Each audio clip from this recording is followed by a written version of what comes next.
Chères Rwandaises, chers Rwandais et amis du Rwanda, le même jour comme celui-ci l'année passée, je me suis tenu devant vous à Paris sur la place des droits de l'homme du Trocadéro. J'ai appelé le monde entier à cesser de diviser mon peuple. J'ai fustigé les médias occidentaux qui traînent encore une vision manichéenne sur notre société, faisant des Tutsis des ennemis éternels et Hutus. J'ai demandé à mon pays d'entrevoir une sorte d'armistice pour que plus jamais il n'y ait plus de guerre fratricide entre Rwandais.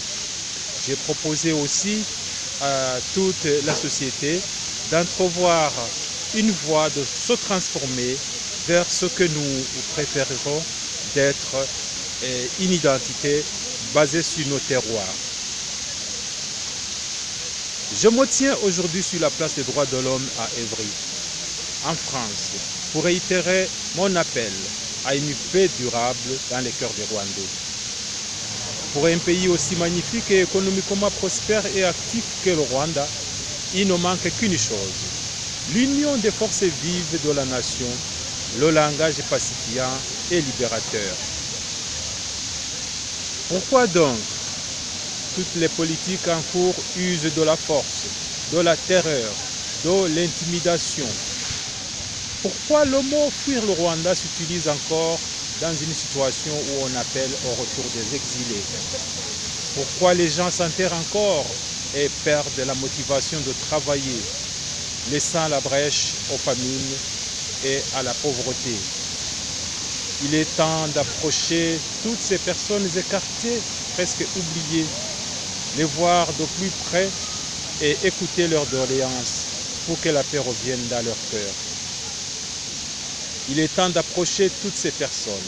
Il est temps de trouver un style et un discours capable de redonner la confiance à ceux qui décrochent aujourd'hui au Rwanda, à ceux qui préfèrent s'éterniser dans l'exil, dans les forêts au Congo, ceux qui bradent leur nationalité dans des pays occidentaux pour une seconde nature. Ils sont plusieurs centaines de milliers et ces Rwandais ne doivent faire qu'un avec nous. Nous tous qui militons pour un pays de 1000 collines, inclusif et démocratique. Je vous appelle donc, chers compatriotes, chers dirigeants politiques, et vous tous qui militez aujourd'hui, mais aveuglement, soit dans l'opposition, soit au pouvoir. Je vous appelle à accepter mon invitation et voir les choses vraiment autrement. Rapatrier psychologiquement tous nos citoyens, voici le défi de la politique. Voici pourquoi s'engager a du sens. Mais je ne peux réussir qu'avec vous. Demandons qu'il n'y ait plus recours à la guerre pour la question rwandaise, qu'il y ait armistice et que le Rwanda de l'intérieur et de l'extérieur s'unissent. Vive la paix au Rwanda et dans le monde.